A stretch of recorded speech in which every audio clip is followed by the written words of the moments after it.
कर्मों का भोग इंसान कैसे भोगता है।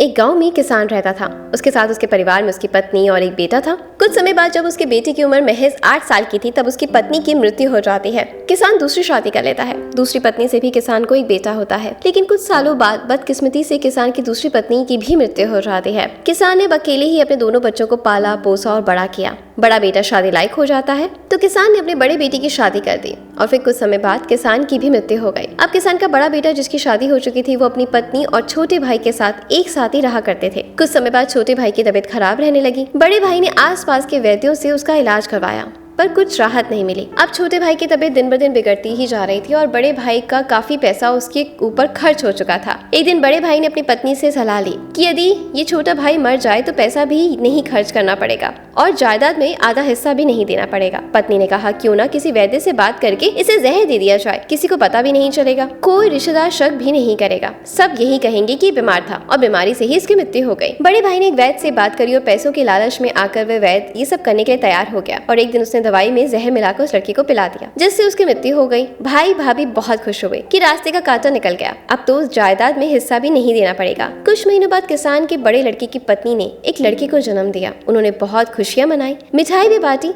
और बड़े ही लाड प्यार से उसका लालन पोषण किया। समय बीतता गया और लड़का जवान हो गया। उन्होंने उसकी शादी कर दी। कुछ समय बाद लड़का बीमार रहने लगा। उसके माँ बाप ने काफी सारे वैद्य को दिखाया लेकिन कोई असर नहीं हुआ। बेटे के इलाज में उनकी आधी संपत्ति खत्म हो गई और जितना पैसा मांगता वे उतना देते, लेकिन लड़का ठीक ही नहीं हो पा रहा था और दिन ब दिन बहुत ही कमजोर हो गया था। अब तो उसे चला भी नहीं जा रहा था। वह मरने के कगार पर पहुंच चुका था। उसका शरीर इतना कमजोर हो गया था कि अस्थि पिंजर जैसा दिखने लगा था। एक दिन उसे चारपाई पर लिटा रखा था। उसके पिता साथ में बैठे अपने पुत्र की दयनीय हालत देखकर दुखी होकर उसकी ओर देख रहे थे। तभी लड़का अपने पिता से बोला कि भाई अपना सब हिसाब हो गया, बस अब कफन और लकड़ी का हिसाब बाकी है, उसकी तैयारी कर लो। ये सुनकर उसके पिता ने सोचा कि बीमारी के कारण लड़के का दिमाग भी काम नहीं कर रहा। वह बोला बेटा मैं तेरा बापू हूँ, भाई नहीं।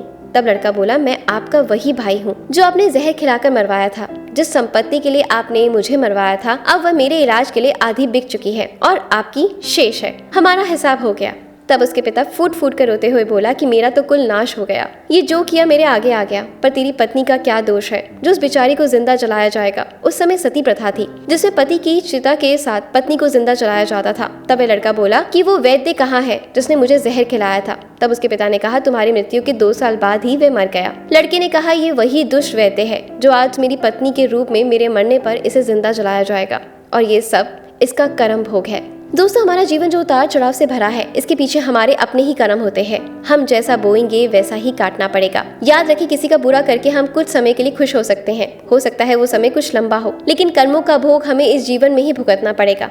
इसलिए किसी का अच्छा ना कर सके तो बुरा तो बिल्कुल भी मत करना। कर्म करो तो फल मिलता है, आज नहीं तो कल मिलता है। जीवन के हर कठिन प्रश्न का जीवन से ही हल मिलता है। आशा करती हूँ ये मेरी इस कहानी ने आपकी अंतरात्मा को जगा दिया होगा और अगर अभी तक आपने किसी का बुरा करा है तो अपने बचे हुए जीवन में आगे गलती से भी किसी का बुरा मत करेगा, क्योंकि जो हम हस्बैंड वाइफ बनते हैं, माँ बेटा बनते हैं, भाई बहन बनते हैं, ये सब हमारे पिछले कर्म ही हमारे आगे आते हैं। जो हमारे पुराने कर्ज रह जाते हैं वही हम इस जन्म में चुकाते हैं। तो अगर आप भी जीवन से मुक्ति पाना चाहते हैं तो बस सबका अच्छा करते चलें।